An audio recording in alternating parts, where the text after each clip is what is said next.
Buongiorno e ben ritrovati con l'informazione flash di New Sicilia.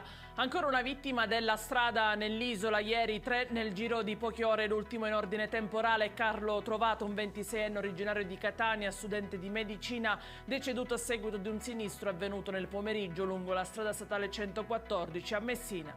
La Corte di Cassazione ha confermato la condanna all'ergastolo per Davide Garofalo, membro del team dell'ambulanza della morte. Secondo i giudici, il barelliere è responsabile di 3 omicidi, vittime 3 pazienti terminali che erano stati dimessi dall'ospedale di Biancavilla e che sono stati uccisi con un'iniezione di aria nelle vene durante il tragitto dal nosocomio alla loro abitazione.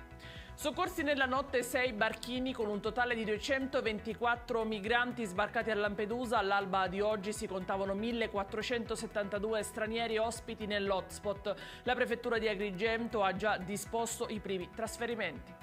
Esposto alla procura sull'uso delle auto blu in Sicilia per acquistare droga dopo l'indagine sullo smercio di cocaina a Palermo che ha portato nei giorni scorsi all'arresto del ristoratore di Villa Zito Mario Di Ferro, il Codacons chiede di indagare sull'abuso dei mezzi della regione siciliana.